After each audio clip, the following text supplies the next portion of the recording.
Ladies and gentlemen, boys and girls, welcome to the best, the most authentic true crime channel yet to ever come to YouTube. For those that are new, I just give my honest opinions and reactions to anything true crime related. So if you're a fan of true crime or anything true crime related, I would advise you to hit that like button, that subscribe button, and that notification bell so that way you get notified every time I post a new video.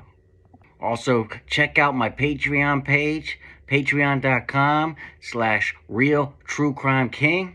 I've got a lot of goodies over there. I've got different packages for every type of budget, and I've got different things that you can do, all kinds of goodies over there. Welcome to the channel, and let's get to the video. Alright guys, so let's the title of this video is Bryan Kohberger guilty? Analysis of probable cause affidavit in the Idaho quadruple murder case. So let's get Dr. Grande's take on this, and I'll give my reaction. Here we go. To this case, first I will offer a brief background of the Idaho quadruple murder case, move to a summary of the probable cause affidavit, then offer my analysis. On November 13, 2022, not long after 4 a.m., 4 college students were murdered in a rental home at 1122 King Road in Moscow, Idaho. 2 other female residents of the house were not attacked or injured. After investigating for several weeks, the police came to believe that a man named Bryan Christopher Kohberger was responsible. During the early morning hours of December 30, 2022, he was arrested at his family's home in Albrightsville, Pennsylvania. Bryan was extradited to Idaho. He has been charged with 4 counts of first-degree murder, as well as felony burglary. The police believe that Bryan acted alone. At the time making this video, Bryan enjoys the presumption of innocence as he remains incarcerated in Idaho. The police really couldn't say much about the case. Therefore, there was a lot of mystery surrounding what evidence they had or didn't have against Bryan. Some of that mystery was alleviated on January 5, 2023, when the probable cause affidavit was released. Now moving to a summary of the probable cause affidavit. The document starts by describing how the police responded to the King Road rental house where the murders took place. They discovered the bodies of the 4 victims, 20-year-old Xana and 20-year-old Ethan Chapin were found on the 2nd floor. 21-year-old Kaylee Gonzalez. Remember, they were found, in the room right next to DM, okay? That was alive and saw Bryan. Elvis and 21-year-old Madison Mogan were found in a bedroom on the 3rd floor. Next to Madison's body, the police found a tan leather knife sheath. It looked like it was designed for a K-bar knife, like the kind used by the... And those of you that are saying, I know Bryan vegan, but in the sheath's leather, but it's not like he was eating the sheath, right? I mean, do vegans, what do they not even touch anything? Like, are they not even, like, I don't know. If you're vegan, put down in the description, why that matters, that he had a leather sheath. He's not eating the sheath, right? So I'm a little confused on that part. Maybe someone that's vegan can fill me in. U.S. Marine Corps. The laboratory eventually found DNA on the button snap for the knife sheath. It came from an unknown male. I mean, obviously he must not have cared too much that the sheath was made out of leather, because he bought it, right? And he was carrying it around. The affidavit refers to the 2 survivors in the house as DM and BF. Other sources indicated that DM stands for Dylan Mortensen, and BF stands for Bethany Funk. That's what I am assuming that they both mean, right? The initials for their names. Dylan Mortensen is the one that apparently froze, and Bryan and her made eye contact, and then she waited. She saw him leave, and then she waited 8 hours to call the police. Investigators were able to reconstruct some of the timeline. On the evening of November 12th, 5 female residents of the rental house, plus Xana's boyfriend Ethan, were out in the town of Moscow. All 6 of them returned to the house by 2 a.m. They were all asleep, or at least in their rooms, by about 4 a.m. Dylan Mortensen told the police that she was awakened at about 4 a.m.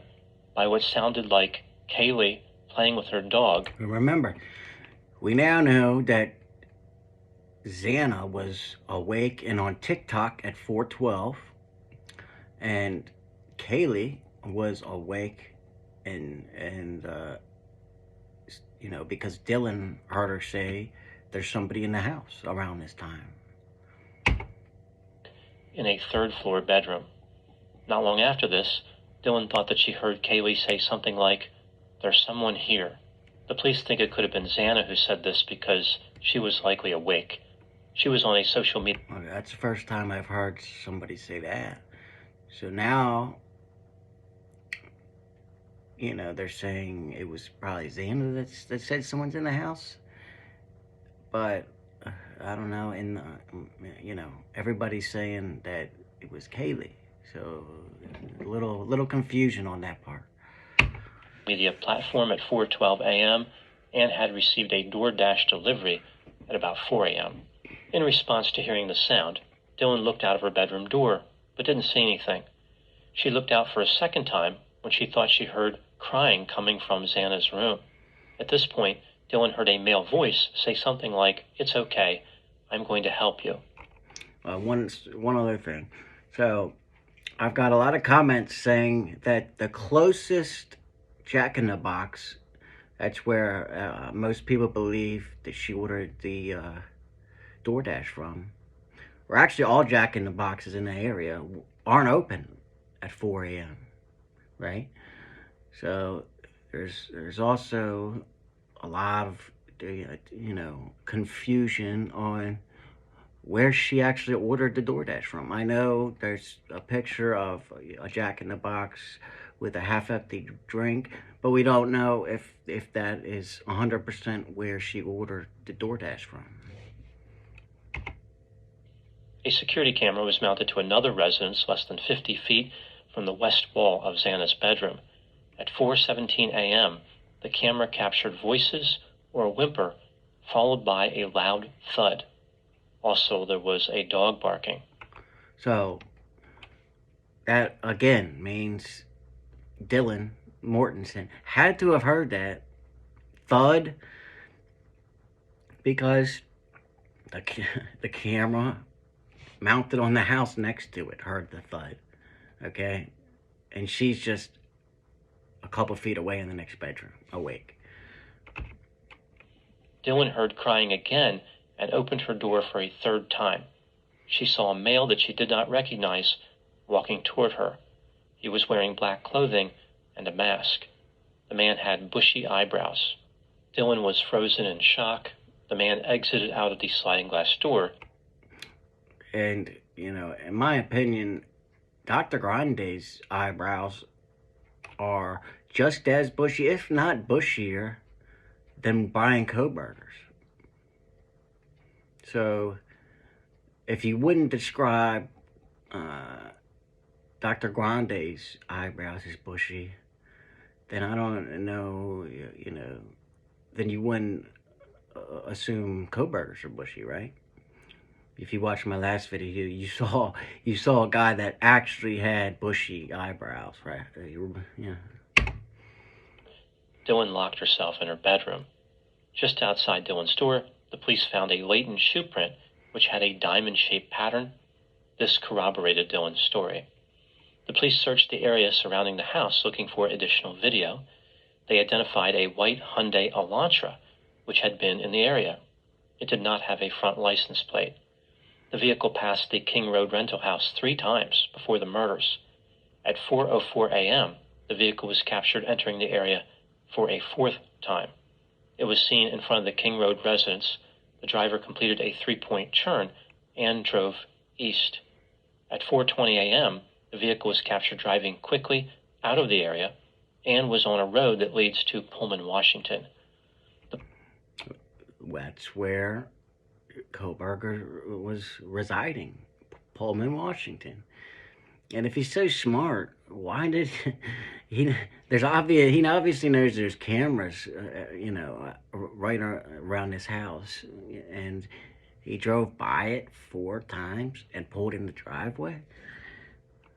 What a clown! The police believe that the man Dylan saw was the killer, and the murders took place between 4 a.m. and 4:25 a.m., despite their statement that the vehicle drove away at 4:20 a.m. Believing the killer's vehicle drove toward Pullman, the police looked at video from cameras in that area. They found what appeared to be the same Hyundai Elantra driving toward Moscow, Idaho, just before 3 a.m. But we now have a narrow timeline. It's between 4 and 4:25 or 4:23 when the vehicle's going away. So 20-minute window. It used to be like between 4 and 5. But if the car went away at 4:23, then it couldn't have been a 5, right? The vehicle returned to Pullman at about 5:25 a.m. A Washington State University police officer searched the database for white Hyundai Now, that's a good question. Why did it... Elantra sedans. Hold on. Let me read it.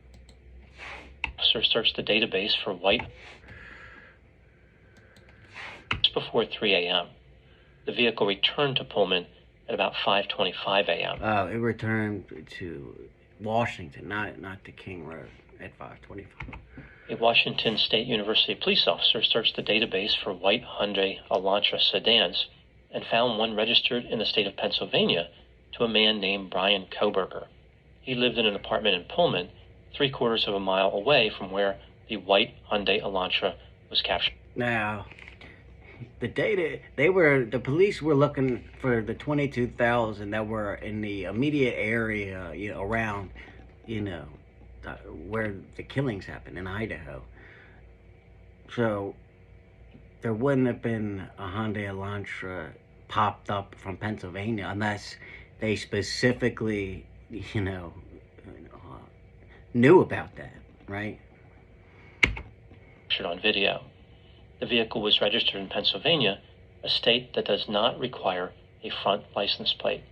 The police looked at the photograph for Bryan's driver's license and noticed that he had bushy eyebrows and generally matched the description that Dylan provided. On November 18, 2022, 5 days after the murders, Bryan registered the vehicle in the state of Washington, so he changed the registration for that car. Investigators tracked Bryan as he left the state of Washington and drove to Albrightsville, Pennsylvania, where his family lived. He arrived at his family's home on December 16. Cell phone data from Bryan's phone was analyzed on November 13 at 2:47 a.m. This is just over an hour before the murders. Bryan's phone left his apartment in Pullman. The phone stopped reporting to the network that same minute, as if it had been deactivated. The phone reported to the network again at 4:48 a.m. It traveled from the Moscow area to Pullman. This movement was consistent with the movement of the white Hyundai Elantra captured on video surveillance. Yeah, so it's definitely suspicious, right? It turns off when he's leaving Pullman and then turns back on when he's leaving Moscow, Idaho. Definitely suspicious. I mean, it doesn't prove he committed the murders by itself, but it definitely makes you wonder. Cell phone data also revealed something else. On at least 12 occasions from June 2022 through the day of the murders, the phone had been in the area of the King Road house. All of the visits, except for one, were in the late evening or early morning. Wow, so he was peeping, probably, And remember, Kaylee and Madison, they didn't have blinds on their windows, in the back. So if he was in the early mornings where his cell phone said he was, and let's say he was in that wood line or in the back of the house, he could easily see what they were doing in their rooms or what time they were going in and out and all that, because you can see right in that house. The cell phone returned to the area. It's like a peeping Tom's dream. So guys, put blinds on your windows. Of the house at about 9:12 a.m. on the day of the murders. This makes it look as though the killer returned to the scene of the crime. The police in Pennsylvania collected trash from the Kohberger family residence in Albrightsville, Pennsylvania. Bryan's DNA matched the DNA on the knife sheath found at the crime scene. That's the nail in the coffin, right? I mean, how is he going to explain his way out of that one? Now moving to my analysis. Based on information from the affidavit and other sources, do I think that Bryan Kohberger is guilty of the murders? Let's take a look at the evidence both for and against the idea that Bryan is guilty, starting with the inculpatory factors. Bryan's DNA was found on a knife sheath next to one of the murder victims. The injuries that the victim sustained are consistent with a knife that would fit in that sheath. The knife was never found. Bryan's vehicle was seen entering the area of the King Road house right before the murders and was seen speeding away right after. Bryan changed the registration of his vehicle 5 days after the murders. Bryan's cell phone was in the area of the King Road house several times in the months leading up to the murders. It was mostly there during hours consistent with stalking behavior. On the night of the murders, his phone stopped reporting to the network not long before the crime and resumed reporting not long after the crime. His phone returned to the area of the King Road house several hours after the murders. An eyewitness in the house was close to the killer and was able to get a good look at him. Bryan matched the description of the man she observed. Not long before his arrest, when the FBI had Bryan under surveillance, they noticed that he washed the inside of his vehicle. They said he did not miss an inch. They also noticed that Bryan would take the trash out of his parents' house at night while wearing surgical gloves. Yeah, okay. That is definitely weird. So ask yourself this question, guys. When you take your trash out, number one, do you always do it at night? And number two, do you wear surgical gloves so you don't get your DNA on your trash bag? On one Hit the like button if you don't do that. occasion, he dumped the trash in a neighbor's garbage container at about 4 a.m. Moving to the exculpatory factors, the killer could have stolen, borrowed, or otherwise obtained the knife sheath from Bryan, or Bryan could have simply touched a sheath owned by the killer. Just because the sheath was in the King Road house doesn't mean that Bryan was also in the house. Well, that would mean he at least knows the killer, right? But combined with everything else, it's, in my opinion, he's guilty, beyond a reasonable doubt. The man who was presumably the killer was wearing a mask. There's no way to be sure that it was Bryan. The witness saw bushy eyebrows, which Bryan had, but a lot of people have this feature. Somebody could have taken Bryan's phone and his car, or perhaps Bryan was only the driver, like his passenger committed the murders without Bryan's knowledge. It appears as though Bryan was stalking someone at the King Road house, but that doesn't mean he was the killer. As far as Bryan taking the trash out while wearing gloves, perhaps he does not want to get his hands dirty. When considering all the evidence, do I think that Bryan Kohberger is guilty? Yes, I believe he is guilty beyond a reasonable doubt. As I mentioned, So, Dr. Grande also thinks Bryan Kohberger is guilty beyond a reasonable doubt. he has the presumption of innocence. A jury will have to decide his fate. Moving to the next section, here are my thoughts in a few areas that stood out to me in this case. Item number 1. There is this theory that Bryan was planning the perfect murder.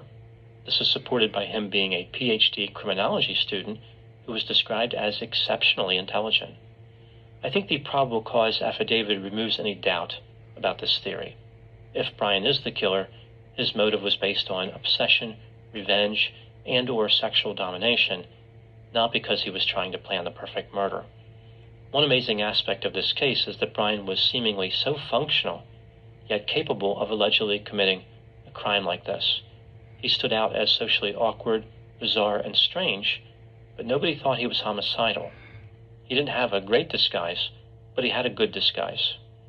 Item number 2, if Bryan is guilty, it amazes me that a highly intelligent PhD student who studied criminology would make so many mistakes. He left his DNA on an item that can be tied directly to the crime. It wasn't like it was on something innocuous, where there may have been a non-homicidal explanation for how it could have ended up there, like some type of consumer good that he touched in a store, and then one of the residents bought it and brought it back in the house. It was on something that the killer would have touched.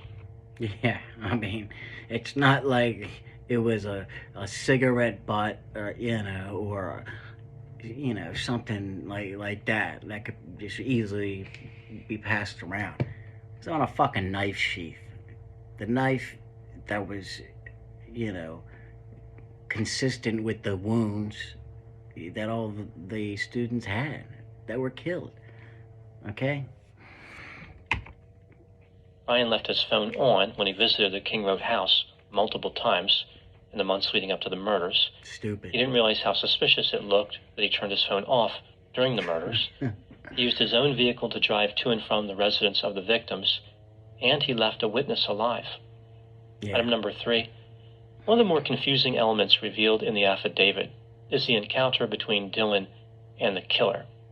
Why did she lock herself in her bedroom but not call the police? There are several possibilities here. Perhaps there were substances in the area and she did not want to draw the attention of law enforcement. That is a good point. I mean, there could have been drugs and she, in a room, We know that they at least, it was a party house and they at least used, drugs recreationally. Maybe she had recently used substances and was impaired. Yeah. She could have wanted to call the police, but her phone was not in the bedroom with her. Maybe Dylan didn't believe that the person she saw was a killer, or that they did anything bad at all. He had a mask on and would have been had a knife, And plus, with all those sounds, I'm not buying that. This one doesn't seem to fit with her locking the door, but just... Yeah, I mean, if she wasn't afraid or didn't think it was a killer, then why would she shut the door and lock it and be frozen in fear, right? So that theory goes out the window. Still possible. And the last possibility is that she had an acute stress response and froze. Let's examine this last possibility more closely. Yeah. When a person encounters a life-threatening situation, they often have a reaction that's referred to as the acute stress response, or the freeze, fight, or flight response. The order of freeze, fight, or flight is different depending on the conceptualization. Some researchers say fight, flight, or freeze. Others just have fight or flight. There are a lot of variations. Me personally, I've never heard the freeze part until this murder and until Dylan. 1, 2, or all 3 of these reactions can occur as part of any given response. Some people may only fight. Some may only freeze. Others may exhibit flight, but will fight when they are cornered. It all depends on the person and the circumstances. The freeze behavior is referred to as tonic immobility or non-volitional freeze response. The idea behind it is that if an organism freezes, an attacker may lose interest. This is helpful for animals, but not very good for humans. Yeah. Also, with some animals, the vision of predators is highly dependent on movement, so freezing can make an organism hard to see.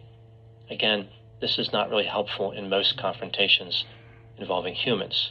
Yeah, it would just make you easier to kill, right? If one human is attacking another and the victim freezes, the human who is attacking is not going to look around and say, where'd they go? Human vision is not dependent on movement like we see with many animals. Yeah, animals. A lot of those animals that have these freeze responses have camouflage, right? We don't. Humans don't. And Dylan didn't. The acute stress response theory is interesting, but even if Dylan had a freeze response, it's very unlikely it would have lasted more than a few minutes. That's what I'm saying. She didn't call for 8 fucking hours. It does not adequately explain waiting for hours. Yeah. There is no such thing as a deep freeze response. So there, please don't comment and say she froze for 8 hours, okay? We just have a doctor saying there's no such thing, okay? Item number 4. If Bryan was the killer, why did he leave Dylan alive? There are a few possibilities. 1, Bryan had tunnel vision and didn't even see her standing there. I think this is unlikely, but technically possible. 2, Bryan had killed the person he intended to kill. His mission was complete. 3, Bryan was physically exhausted. He simply didn't have the energy to commit any more homicides that night. 4, Bryan figured that Dylan had already called the police because any reasonable person would have called the police under those circumstances. I think it was a combination of 3 and 4. I think he was tired because at least a couple of them fought back. And he probably thought that Dylan had already made the call. And he just wanted to get out of there as fast as possible, you know? So he probably didn't think he had time to deal with Dylan. Because anybody else would have called the fucking cops. Yeah, I mean, at least I would have. I can only speak for what I would have done. With the police already on the way, killing another person would have taken more time that Bryan did not have. Yeah. This is supported by the fact that he sped away from the scene instead of just driving away at a normal speed. He risked attracting attention when, in reality, he didn't need to. Now moving to my final thoughts. The victims in this case had no idea there was a killer stalking their residence. But, you know, we know that Kaylee's dad said that she had a stalker, but they didn't know that it was Bryan Kohberger, you know. If they did, why didn't they call the cops about Kohberger before the murders, right? Or tell somebody else about Kohberger, right? I mean, Kaylee's dad is apparently holding something back for now, but in my opinion, he would have or should have called the cops if he really thought there was a stalker that was that could, you know, was going to do harm to his daughter. There was no way for them to predict that one day he would simply walk in or break in and viciously attack them. Again, they didn't even know he existed or was stalking them. They probably felt safe, especially considering how many people were in the house. Yeah. I imagine it never occurred to them that a crime like this could happen. Sometimes a crime is so brazen, unusual, unexpected, and horrific that it catches people off guard. All right, guys. I agree with basically, everything he just said. You know, so let me know in the comments if you agree or disagree. If you agree, hit that like button. And then until next time, I'll see you guys later. True Crime King.